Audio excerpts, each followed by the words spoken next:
Bonsoir, bonsoir, bonjour. C'est Congo News 24. Bande Konanga, comme toujours avant de commencer notre émission, nous disons merci à Dieu. Nous disons merci à nos chers abonnés et téléspectateurs qui nous suivent partout dans le monde et en RDC.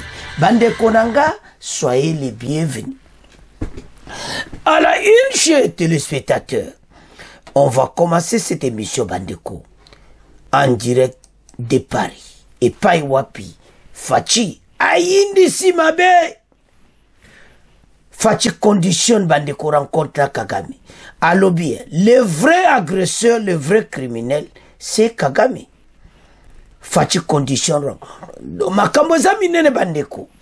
Donc, ce qui va langage bimi connaît somme. Alors, toko développons une émission parce que l'heure est grave. Ok, bandeko. Donc, Sozotala, macho. Deuxième point chez téléspectateurs. La bataille de Rubaya et Rundi. De violents combats. FARDC Ouazalendo contre RDF M23. Bandeko. Tolobakiam. Mena FARDC offensive. Et Narubaya. Bango pe basali offensif. Donc, ozomona ke match eza ya kosakanate. Alors, banamboka, oyo eza match na biso, il faut to gagner yango. Monguna, akima biso musika. Alors, toza la connecter. Chers téléspectateurs, émission na biso bandi, et comme tant tosola masolo ya mboka. Bande kotoko kende directement na Paris, et pas wapi présent Fachi, à la conférence de presse. Awe zali pona ba réaction à partir de la conférence de presse. Ba réaction ko sakana nangoti. Le vrai agresseur, le vrai criminel, c'est Paul Kagame. Donc, oka ko sakana te Fachi pena ayindisi. Awe zali souté ba langage moko diplomatique et comme ko kende directement na fond. Alors, muto azotia yo poignet n'bona mbeli boy. Toko sola nendengini. Azwa batunaye abimana bango. C'est sa place à Kangina Macron maébécile. Macron parle du dialogue. Fachi parle des conditions. Très sage. Le président français Aza Kouensi. Yango tina to bento tia point d'interrogation. Est-ce que va commenter à Macron apprécié? Ça vraiment fond du cœur. Kagame quitté les sols congolais. Alors, on combien de fois? Bon, où est le long de ça les fait? On ne croit pas. Tout de suite, il y a un système de gène à Bango. Biso peut aider cet aucun système de gène à Biso. Donc, il y a œil pour œil, dent pour dent. Donc, yo simi koto, bisobe koto to simi. Donc, match eza mubulu entre RDC na Rwanda. Toujours un deuxième point. La bataille de Rubaya na la bataille de Rundi. Ba meka Rubaya ba komakati. Ba meka membala oyo. Biso zoboto la Rundi. Match eza mubulu, mais toujours un deuxième point. Alors, Banamboka, soko zota la situation yo. Il y a S, et ça qui domine. Donc, visite à Fachi, batouatia qui camine la situation à Rwanda. France, na Rwanda, awanganati, baza pire, Kagame naï. Et puis, ce qui s'était passé à l'Union européenne, tout ça, et puis, si pena propriété. Fachi a bien expliqué, à quel bango pena na détail malin. Les batuni question en aller. Fatia panzi bango. Au dossier à Sarkozy. Mais le dossier de Sarkozy, ezaki makamba vérité. Mais bakena ngoboué. Fachi tala bataba batuma bei. Mais Fachi pa kena bango boy. Fachi habita. Au moins Fachi na la sage. Ta bande kotoza na président moko. Bino ne bo comprendre ti. Est-ce effectivement na sala qui gagnant. Donc comme ça cause biso to mona ke oh ba minera EDC do kabolana ba pays mususu nzo ande Fachi a juango a lambi ango Fachi abongisi maloba Sarkozy atia na mesa. Habita ezaki débat. Mais ce qu'on a en réalité, ngana qui n'a que tout ça là-bas, idée wana gagnant, c'est-à-dire oyazana mbongo tout ça ouaga. Mais Kagame alingi biloko wana tiani ko somba directi. Kagame alingi le sang des Congolais coulé pour azwa. C'est les vrais criminels, les vrais assassins. Selon ndenge ba commis na dossier autokotam. Alors tant on tala biloko abo tabande ko pays Nabisa EDC, bakonzi bakomi très sage et mûr. Bazali siane c'est bon à à l'aise. Tala, bana place sur kosa fatité. Bazali ko sur na place à ko dousolati. L'Occident a bloqué. Le président Félix a compris. Ya on tire ma kamale le kangaso Macron zolo. Na on mono le kola théâtre. Je ne crois pas ça. Parce que l'Obango Badakala et l'Oni Salam. Macron va zapir na Kagame. Et puis Fachaïbi. Mais au moins, à niveau, il y a makambo la diplomatie, il faut à la sage. L'Obali Kamundengeza. Ose à la respecter. C'est pour ça que le président rwandais a sous-respecté. Aza respecté pas Batunae. Mais monde, bah, on est peine aventure les alitos. Azo respecter ma kamuna eti bakama signé titi. Alors mokonza mboka miko expliquer nyonso na question à Goma que comment bato ba profiter ki po ba poussana na l'ère où biso to observer les cessez-le-feu na ba États-Unis na ba France nyonso fachi bato ba da osaluka ba piège pour armée wana ba avance. Mais vous avez compris, mais c'était un peu en retard. Bateau va évoluer dans le territoire. Les Ouazalènes de Baosa la grand travail, c'est pour cela l'Occident m'a laissé. Il ne peut plus avancer. Ni là au monta kolobalisus. Il y a un ça va Congolais tous à la l'aise. Ba kondi ba comme un niveau sagesse mon ko bateau va koka subisouté. Toujours qu'il y a une vitesse de croisière. Donc, Mathieu Zosamana est et Zosenga sagesse à Kosamanati. Au monde même on a ma campagne cosy. Au monde bango tout va se faire réponse à Fachi. Njoga na kena bango bo. Ah, gagnant et remplacer Maloba Sarkozy. Wa bo comprendre tika on a bino. Mais l'autre dont le ba ozanini. Mon kota mboka si a comprendre batu. Yepa osaka na bango. Tala bamindelo yo banyoko lebiso mingi. Makambo ya zolobana ba vrai patriote congolais. Ça cause le bal le bochanga. Facha luana yebi nae. Mais Hassan to keni ka bongo. Mais biso to battre l'intégrité territoriale mboka. To bonsa armée na biso makasi. Pour en finir avec ces gens, ces collaborateurs de l'Occident vont en partir dans plusieurs routes. Bah, qui route mon abunagana, bah, okene na 20 routes mbala oy, bon alors, banamboka, c'est d'ailleurs tous à mon S. Macron m'a l'obésili. Mais tout la conférence de presse, moi, kikaka, bon, autant avance. Chers téléspectateurs, ce que la dossier, ah, non. On m'a clairement que va consipenza. Balobi pena pona président Rwanda Soukadon atika ba makelele atika ba aventure parce bayebi ba aventure to osala pona este wana mais akolonga ti yemoko akomona ndenge makambo ekoleka. Chers téléspectateurs, eza makambo kusakana ti parce que RDC et Zosenga ba patriote. Et Zosenga batu bazala ensemble. To avance na mboka. Parce que soko tali comment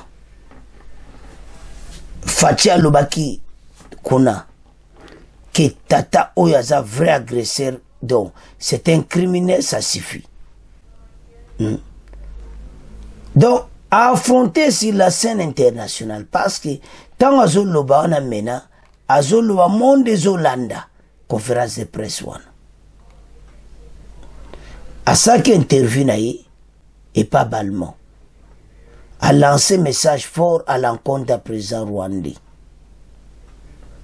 Yangonde tozo banda nango.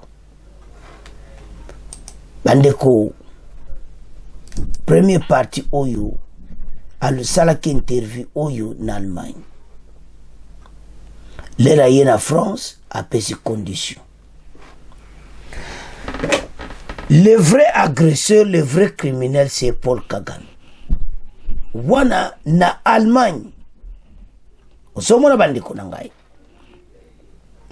Pour sa part, Félix Tshisekedi est quelque peu sorti du langage diplomatique hier avec ses messages forts en direct et relève les sites Oyo va publier Yango. Macron appelle clairement Kagame à retirer ses troupes du territoire congolais. Et puis le président Fachi conditionne rencontre. Le président Félix Tshisekedi a une nouvelle fois rejeté catégoriquement toute idée de se mettre autour de la table avec son homologue rwandais Kagame. Aussi longtemps que les troupes de l'armée rwandaise seront présentées au Congo en appui au soi-disant M23. Je peux vous garantir que nous sommes en train de travailler pour qu'elle n'arrive pas. En tant que cette situation sera comme elle est, c'est possible. Voilà la question batuna qui est ndenge nini bazo poussa la pembe na Goma et tout ça. À l'obit aux autres travailler ma casse va profiter qui n'a cessé le feu. Yawona va poussa naki. Alors, maintenant Kagame a un problème sérieux parce que une position de Zéli est maintenant à Komona Makamunaï. Ozomona, situation Oyo na Est, Kagame a profité makasi et puis na l'air où on a cessé le fait à Poussanaki. Alors, Yango Fachi a l'obike. En tout cas, nazo garantir bino parce qu'il y a une question batuna qui est ndenge nini batu oyo na Goma tout ça. En tout cas, vous l'avez dit, à Goma est presque totalement essuyé. C'est fait exprès parce qu'ils ont profité d'un moment d'accalmie, moment que nous avons saisi pour donner la chance à la paix. Nous sommes là. De moment on a oyo totikaki ba cesser le feu, ba boni ba zolo ba ke fatia ça la cesser le feu wanati. Yango ba tune question pe na Paris. Nous sommes là. Ba toi na ils ont profité. Mais Fachi a assuré Batu que wana eko salama le société. Nde bazawana match oyo toko gagner yango et puis bitumba oyo toko koma na wana niveau ke Kagame yemoko aloba na bundi tikakaka na tikananga bandeko Facha télémati pena na position na ye et ça là qui plaisir ozomona et ça là qui vraiment plaisir parce que question yo zayi pena mutuya tamba tuna yango sur makambo zole kana est au monde a clairement été ba terminer la position wana. Alors pour Awanase Alobi, il a rappelé les caractères non négociables de la souveraineté de la RDC face aux vérités des rebelles des RDF M23 soutenus par les Rwandais. Pour avoir l'éventualité ou la possibilité de discussion, il faut que la situation évolue, c'est-à-dire il faut que l'armée rwandaise qui actuellement se trouve sur le sol de mon pays et non les M23 parce que les M23 c'est une coquille vide que le Rwanda brandit. Il faut que l'armée rwandaise quitte le sol congolais. Et tout ça la plaisir. Mokozamboka touché wa pombo clair. Kagame na batunaye nde bazana ba quitter le sol congolais. En Allemagne, les vrais agressés, les vrais criminels, les akagami. Ou en Allemagne, à comme en France, ça peut se conditionner. Alors, Tolanda, conférence de presse, il y a Paris, Bongo, to avancé l'émission. Sur les sujets, merci beaucoup pour votre question, sur les sujets mémoriels que vous avez évoqués. Sur les sujets mémoriels que vous avez évoqués, je veux ici être très clair. Il y a un exercice inédit, pas simplement de transparence, mais scientifique qui a été conduit à ma demande. J'ai mandaté le professeur Claire avec toute une commission d'experts reconnus, indépendants, qui pendant de longs mois ont fait un travail sur la base duquel j'ai prononcé le discours de 2021, qui est le seul discours et les seuls mots qui ont autorité en la matière. Il y a ensuite un travail historique et historiographique qui se poursuit, et tout a été mis à disposition avec un dialogue et d'ailleurs même un changement de nos règles à la lumière de ces demandes. Donc je vous renvoie là aux travaux de la commission du Clerc, à mon discours de mai 2021 sur ce sujet. Maintenant je parle d'avenir. Sur la situation, notre volonté c'est de la régler, d'un point de vue militaire, sécuritaire et d'un point de vue politique, car tout se tient. Et vous avez raison, la situation que connaît l'Est de la RDC étant enquistée au fond depuis 3 décennies, et certains ont pris des habitudes, il faut bien le dire, et elle suppose d'avoir une réponse à l'égard de tous les groupes armés. C'est pourquoi, je vais ici être très clair, puisque vous m'interrogez de manière générique sur la question des sanctions. La France, d'abord, a condamné publiquement les agissements rwandais à l'est de la RDC, et ce à plusieurs reprises depuis la fin 2022. Nous avons aussi pris des sanctions. Au niveau européen, c'est parce que la France a plaidé justement pour le renforcement du régime en vigueur en décembre 2022 que des mesures restrictives individuelles inédites ont été prises 6 mois plus tard à l'encontre des groupes armés congolais M23 et FDLR et d'un officier rwandais impliqué sur le terrain au Nord Kivu. Nous continuerons à explorer cette voie à chaque fois qu'elle sera nécessaire. On a d'ailleurs parlé très précisément avec le président de ce sujet. Pour le moment, nous considérons que, d'abord, on continuera à apporter des sanctions comme ça individuelles et ciblées en fonction des évolutions sur le terrain. Notre priorité, elle est à l'action DDR à l'égard de tous les groupes armés, réimplication des forces régionales onusiennes reconnues et acceptées par la RDC sur son sol, et avec un travail et des engagements que nous demandons au Rwanda. Et ce faisant, nous pensons que le dialogue et la recherche de la solution diplomatique et sécuritaire est plus efficace à ce jour. Mais rien ne doit être exclu, et nous ferons tout ce qui est utile à chaque étape, comme nous l'avons fait tous ces derniers mois, ces dernières années. Oui. Ce qu'avait dit le président Sarkozy il y a quelques années était peut-être sujet à débat en ce moment-là. Mais je pense que beaucoup d'eau a coulé sous les ponts depuis lors. Et aujourd'hui, la situation est totalement différente. Je suis moi-même témoin vivant de ce que je vais dire. Lorsque je suis arrivé à la tête de ce pays, j'ai tendu la main à tous nos voisins. J'ai fait le tour, on en a 9, je les ai tous vus, particulièrement le Rwanda et l'Ouganda, pour tirer un trait sur nos tensions du passé. Et nous avons expérimenté ce dont avait parlé le président Sarkozy, c'est-à-dire cette coopération sur des projets, des joint ventures, une coopération qui allait mettre ensemble nos pays et déboucher sur le bien-être de nos populations. Mais j'ai été payé en monnaie de singe. Je ne vous l'apprends pas. Vous le savez, nous avons été poignardés dans le dos par le Rwanda qui, au lieu de se contenter de cette proposition que je faisais, allait garantir une transparence dans les échanges et garantir aussi le principe gagnant-gagnant dans cette collaboration. Ils ont préféré continuer ce trafic illicite qu'ils mènent sur le sang du peuple congolais. Et cela me rend donc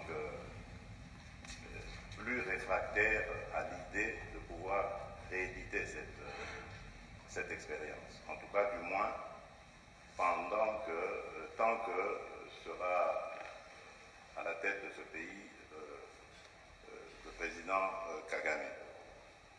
Peut-être que les choses évolueront, qui sait, mais en ce moment, malheureusement, le rêve du président Sarkozy n'est pas réalisable en République démocratique du Congo. Bonjour, James André, France 24. Alors au fond, j'ai une question qui est pour vous deux présidents d'ailleurs. C'est-à-dire qu'en fait, on voit que le processus de Luanda battit depuis maintenant un an. On peut dire que la situation dans Nord Kivu est pire aujourd'hui qu'elle ne l'était il y a un an, avec le M23 qui a avancé, qui entoure Goma. Il n'y a pas de dialogue. Vous venez finalement de dire à l'instant, monsieur Tshisekedi, vous ne voulez pas parler à Paul Kagame pour l'heure. Donc ma question est d'abord, pour vous, qu'est-ce qu'il faudrait pour que bien vous mettiez à la table de ces discussions puissent reprendre? Et monsieur le président Macron, je voudrais savoir si vous pensez aujourd'hui que la France, qui est engagée à la fois au Rwanda, on le sait, fortes relations diplomatiques et militaires, et TRDC, peut encore, on va dire, peser sur ce processus qui, on le voit, se porte très mal. Il y avait eu avant cela le processus de Nairobi qui lui aussi s'était terminé en échec. Donc comment peut-on sortir de ce nœud, à la fois que peut faire la France et qui faudrait-il pour que vous alliez parler, M. Kagame? Vous avez dit, monsieur le journaliste, en parlant de Goma, vous avez dit que Goma est presque totalement asphyxié. C'est fait exprès parce qu'ils ont profité d'un moment d'accalmie, moment que nous avons saisi pour donner la chance à la paix, à la demande de nos partenaires, pour avancer leurs troupes et ainsi essayer de couper la ville de Goma de tout approvisionnement, l'asphyxier et donc pouvoir la prendre. Je peux vous garantir que nous sommes en train de travailler pour que cela n'arrive pas. Et tant que cette situation sera comme elle est, ce sera impossible de parler. Vous ne pouvez pas parler avec quelqu'un qui vous maintient le couteau à la gorge. Ce n'est pas possible. Donc, vous avez compris, pour avoir l'éventualité ou la possibilité de discussion, il faut que la situation évolue. C'est-à-dire, il faut que l'armée rwandaise, qui actuellement se trouve sur le sol de mon pays, et non le M23, parce que le M23 c'est une coquille vide que le Rwanda grandit, il faut que l'armée rwandaise ait quitté le sol congolais. Alors à ce moment-là, oui, ce sera possible de discuter, mais discuter pour désormais s'entendre sur le fait que le Rwanda n'a plus rien à venir faire en République démocratique du Congo au niveau militaire. Bandeko tolandi biso nyonso. Situation oyo bozomona eza bakaminene parce que tobanda en Allemagne. En Allemagne kuna lobi les vrais criminels, les vrais agresseurs eza Kagame. Yango tina tira kosola ba M23 wana ti eza vide. C'est l'armée rwandaise donc na Kagame, avec Kagame ayope sa réponse na Paris. Condition est que l'armée rwandaise quitte le sol congolais. Fati félicitations nango parce que bateau basaka na biso mingi. Bana mboka to telema pour l'intérêt ya mboka oyo. Mokoza mboka alobi penza. Ngaso komitura makroazo loba. Sogino kangama toyo parce que tala makambo azoloba ko. Bateau yo ba osala ba aventure na bango. Ozomona yako sakanate. Bazo continuer nango na ebite so ba okeni tiwape avec cette aventure. Mais biso to za la ferme. Na position oyo ba konzi bazui. Parce que makamutu Macron lobi un point d'interrogation. Est-ce que Macron ko salam? Mais Fachi a-t-il bien épreuve? À le mettre membre permanent ya ONU, ba dû sanction ba pesa Kagame. Mais aux hommes sont courageux parole à pesa sanction à Kagame. Ba no tanga ba sanction oyo a patati patata ba sanction musali. France te bibino. Lera mosala ba aventure no tout ça biso de sudo ebinyonso. Bandeko ba konti ba so préparer armée na ndega mukiti. toujours à la deuxième point. Makambo tozoloba oyo. Nde tolandi conférence de presse. Boko comprendre clair mais yaba réaction ezakinde yenandi. Osomona. Ba Rwandais kuna bazoloba ke condition pour armée bango armée rwandaise a quitté et ont sa faiblesse armée na biso. Et sa condition et ça makakuta guerre et ça ne bango mindele balito solola. Il y a le armée rwandaise va quitter le sol congolais bon to solola. Somona. Alors, biloko nyonso, ba aventure nyonso to yebi. Siko bango ba Rwandais ba oseka armée na biso sikoyo. Pourquoi bazo kwa koleka sakete? Pourquoi bazo kwa koleka kunate? Partout pato chiba beton armé. Part de Virunga banda ba kota kina Rwindi. Pourquoi bazo kokati? Ya ontozo ebsabino ba congolais. Ba naïf vete bozadango. Il faut pas être naïf na makamba mboka. Boloba. Ces pays ils ont évolué. Armée na biso eza ko évoluer soki lelo ba français ba osakara kana biso parce ba omona biso na biso tout ça donc ebe ke sala ka sonia mende go position na ba kota makama ba so akota la ba Rwandais oke na tali salinga mawa na bata peperde batondi kuna baso seka biso ba yebi teke ba omona ke bato ba za ba vrai ba congolais ba keku Congolais bako sombe mena mbongo. Mais balobi. Sogomoni batu bake kuna. Origine zanini rwandaise. Bisote. Alors, fachi to zongana maloba fachi en Allemagne. En Allemagne a lobby, les vrais criminels, les vrais agressés c'est Kagame. Les M23 à coquille vide. Et à Paris, ayebisika Macron kaka direct que moto azotiombe c'est impossible ya kosola nae donc c'est-à-dire poto sola azwa l'armée rwandaise va quitter le sol congolais mbala moko Macron on a dit à Kagame on dit encore de l'armée rwandaise de quitter le sol congolais parce que maintenant est comme un officier le bosso a salabo. Et bonsoir ça, bon. Oui, et ça n'a pas passé parce que question va vous t'en tourner en appelé peut-être Bolanda qui facile à répondre de quoi. Bah profita qui n'a cessé le fait. Tant que Congolais bah le boss a cessé le fait. Tant les boyaux que boy a cessé le fait. Bah toi c'est bah avancer qui. Ah non. Ti pembe na saki. Bon, on est siliki. Maintenant, armée n'a pas dû les défendre. Baramboka, to landi conférence de presse, to yokio balobi, mais biso, to sa na position, to sa homo kondia zanango. Intégrité territoriale est de ce qu'on mekati.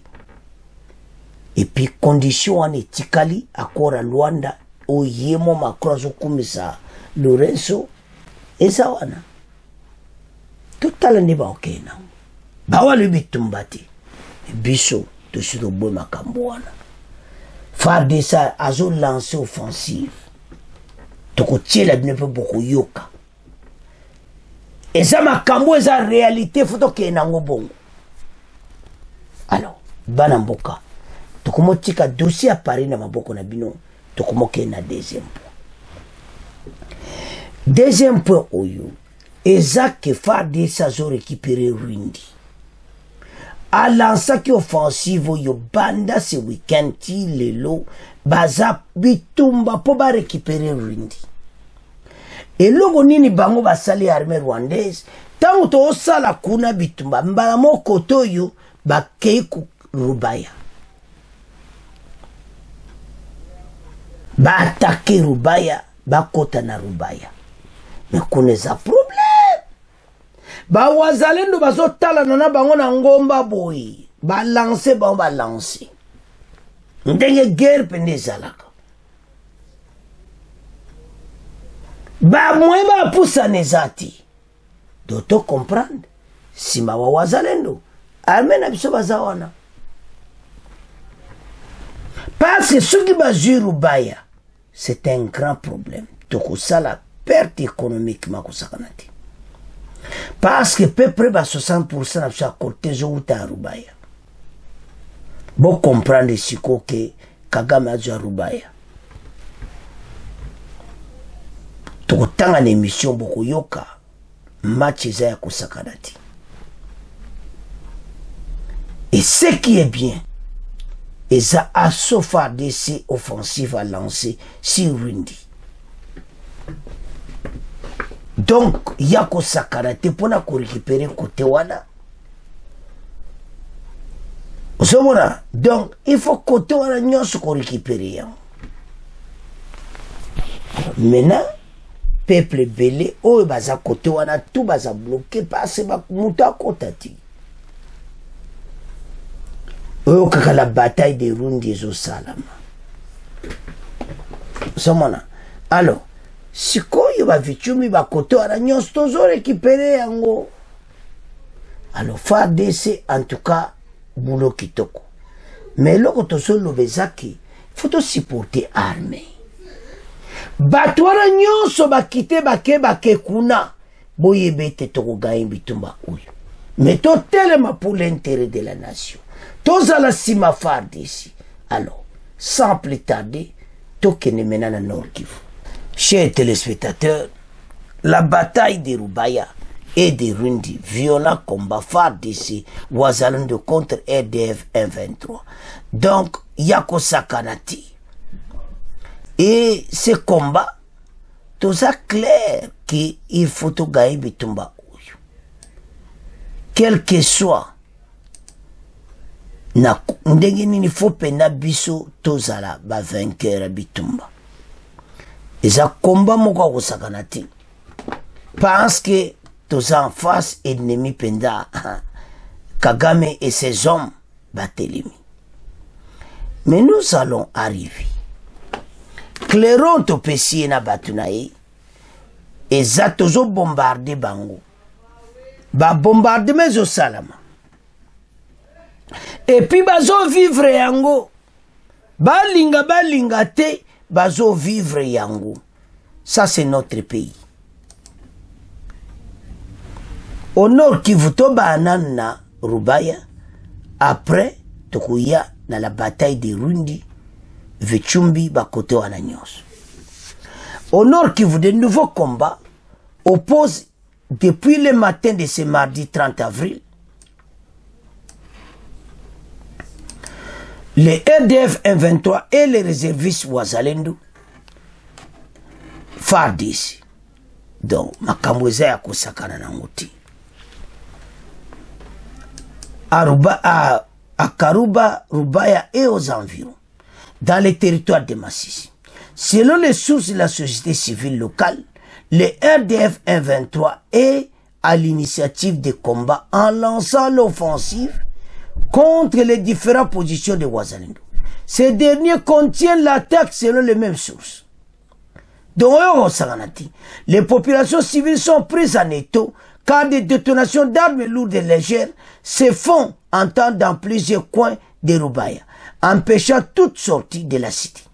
Les rebelles du 123 ont ouvert le feu sur 3 lignes de front. Donc, en RDF 123, les combats sont en cours. C'est vers Rubaya et ce sont le RDF 123 et les alliés qui ont attaqué. Et il y a plusieurs civils qui sont là, Bazawana, et d'autres ont pris la direction. Sinon, quand on ouvre le front sur 3 directions, la population est encerclée. Sauf qu'une partie déjà quitté Rubaya et s'est réfugiée dans les hautes montagnes. Les RDF 123 veulent s'emparer des sites miniers. Bazana posa ya site minier wana. Penza bako vivre yango debi sunju. Eze belé Loulu et Kaombe et MH Kanombe. Les Wazalendo sont en train de contenir les RDF F23, pour comprendre que Ouazalendo Benazo ça la grand boulot. Au moins qu'il y ait la rupture du stock, tout autre problème de logistique, indique Voltaire Batundi, président de la société civile de Masisi. Des détonations se font entendre jusqu'à Rubaya, centre. Ce sont les RDF F23 qui ont lancé l'offensive. Zomona. Bisoto lance offensive na Rundi, Bango va lancer na Rubaya. Donc, Oyo Kaka, Makamboza minene, parce que Batoyo, il faut pena, to koma na bangoti na suka. Et puis, va vivre yango. Alors, heureusement, les résistants et les FARDC se déploient pour voir comment chasser ces RDF 123. Donc, baza pena ko se déployer na ndega mokiti. Donc, ozomona pena ke FARDC baza ko se déployer pour chasser les RDF 123 à Rubaya. On parle au moins des morts et des blessés parmi les civils. Des balles perdues tombent en pleine cité de Rubaya, confie un autre acteur de la société civile. Alors, situation eza penza ya osakanati. Donc, au moins a clairement mboka oyo to telemi pona mboka et puis toza ko avancer na place oyo toza na posa to koma et puis FARDC akokoma to benga na batu oyo bakiti bakote wana nyonso. Donc au moins clairement que bitumbeza ko sakanate et Kagame ses hommes baso vivre yango. Alors tozo boake la bomba bombe Kagame aza kotala mayele sili. Alors maintenant na Rundi et Vichumbi kuna FARDC lance offensive à Kosakanati. Na Rubaya bazali suna wa Wazalendo bazo bunda na ba M23 et puis ba lancer bango ba drone. Donc Kosakanati renfort rezo ya na Rubaya ya FARDC à Kosakanati ou la bataille de Rubaya bazana place à kolekati. Les Wazalendo baluba telemi na montagne ba omona bango. Alors menato kende na Rundi bandeko banda samedi bogoyo kango banda samedi oyo kaka FARDC lance offensive contre ba Rwandais. Donc RDF 23 en difficulté à Rundi et à Vichumbi ba kote wana nyonso FARDC zo menacé bango par ka Virunga za koyinda pour le moment. Et c'est depuis le week-end que Bitumbezo ezo bunda makuna. Donc to féliciter les forces armées. Oyo kaka chiwe wa pese clairo. Alors to yo ka ozo lekana Rundi. Bon to développer ma solo ensemble na to tangi ya Rubaya. To landa offensif à FARDC. Madame, messieurs, bonsoir. Au Nord Kivu, des violents affrontements à l'arme lourde opposent depuis ce samedi matin les FARDC aux rebelles du M23 appuyés par l'armée rwandaise dans la région de la Ruindi, chefferie de Bwito, territoire de Rutshuru. Sans évoquer un quelconque bilan, des sources concordantes affirment que ces combats sont également signalés vers la cité de Kiwanja. Le récit de Gabriel Wamenya. Jusqu'en fin d'après-midi ce samedi, les détonations d'armes lourdes étaient toujours entendues dans la région de Ruindi, secteur passé sous occupation des rebelles il y a quelques jours. Quelques sources locales dans la région affirment que c'est l'armée congolaise qui aurait lancé l'assaut sur les positions rebelles tôt le matin dans l'objectif de déloger ces rebelles du poste de la Ruindi en plein parc national de Virunga. Les mêmes sources précisent que les habitants des villages Kibirizi et Vichumbi, sous occupation rebelle, restent toujours terrés dans leurs habitations depuis le début des affrontements sur ordre de l'administration rebelle locale. Nos sources précisent que les habitants les plus courageux qui se sont rendus dans la matinée à Vichumbi pour s'approvisionner en nourriture y seraient bloqués car il n'y a ni entrée ni sortie, précise une source contactée cet après-midi à Vichumbi. Il est difficile pour l'instant de donner un bilan de ces affrontements à cause de l'enclavement de la zone. Sur les fronts sud-ouest dans les territoires territoire de Massissi, la situation reste toujours imprévisible à Sake et ses environs, selon nos sources. Banamboka, tolandi biso nyonso offensive à FARDC. Donc, ozomona clairement été baso sala pena musala kitoko. Siko tozako loba ki o voilà tout ça la offensive. Siko waneza nini? Ba Congolais to la muka. Ça c'est notre pays et nous allons gagner cette guerre. Yango fatial batezo umela. Biso to ozala ba vainqueur. Bande koparka virunga ezo kaka sa chauffe. Yango na elonga sala passe zanini. Soki ezaki ba trahison te. Poso mwana tike banda to banda soki ba kote kan na soki na rundi. Ti lelo. Basa na place a kokende te. Po bomona koma FARDC force ya kosakana te. Toujours maintenir, contenir bango. Et maintenant FARDC ça a besoin de récupérer Rundi.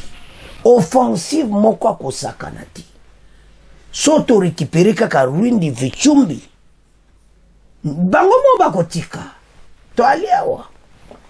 Parce que pression to opesa bango za poto benga na bango na parka virunga. Bango kozala kunata. To landi wana. Banda weekend bitumba so 3 jours ango. Mais suka suka. Toko ganya. Kibirizi ndenge moko peuple kangani.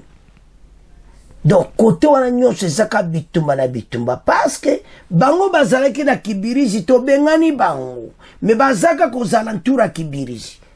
Nous avons bien suivi. Ils sont toujours là. Donc eza question to tinda renfort makasi to zwa pena ba drone ko bombarder bato oyo to bengana bango. Ba mindele ba pesi bango ba minduki makasi to yebi yango. Bazo kokate. Quand les wazalendo bazo contenir bango même arubaya ndeto tangi. Tanga yango bien o arubaya. O toyoki na extrait wana siko kote aruindi. O toyoki ba reporter wana. Mais na rubaya lelo mardi.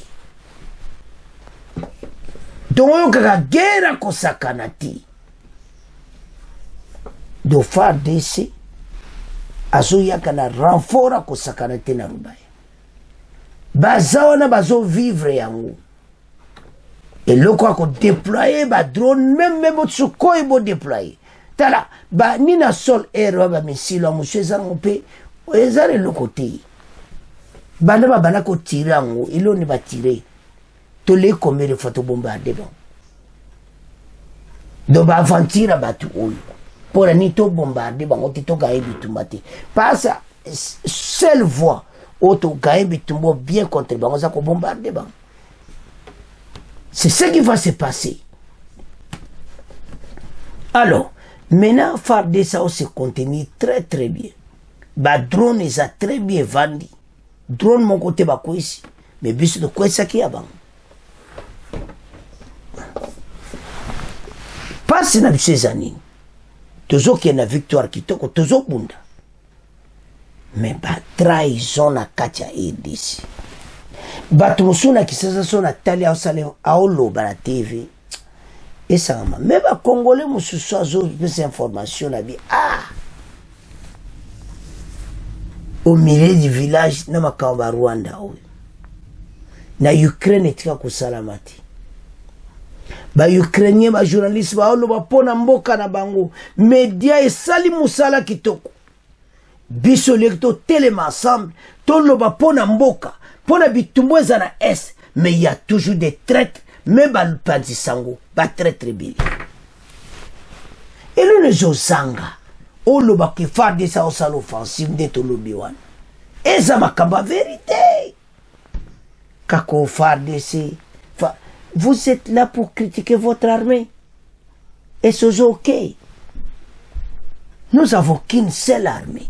Quelque chose à monter Sidi, monter à Katumbi, monter à Nani, ceux qui va parti politique, ni Bozarango, opposition, soi-disant. Donc, on critique FARDC. Nous avons un problème sérieux. Alors, notre armée En tout cas, il faut tout le monde avant. Tout ce qu'il y a des avances. Par rapport à Mokozamboka Koutaki. À Koutaki Mawatro, mais il a fait un effort pour que cette armée, le loto bête, la Roma Boko, bende le Kouyate. Mais nous allons gagner cette guerre. Alors, Baramboka, tout l'année bisognoso. Faire des salles offensives. Na Rundi, Vichumbi, côté Waranyoso, Parka Virunga, Ezaya Koyinda. Suka Suka, Boyoka Kaka. Que faire d'ici, à Bengani bateau na Rundi. Nebi Kele Razolo Babongo, Bandoka Kongo ba contre. Mais bisota pour faire d'ici, et nous allons gagner cette guerre. Alors, Baramboka, comme on a fait une mission à Bissou, comme d'habitude, bon continuer à s'abonner, bon partager. Au revoir. À la prochaine.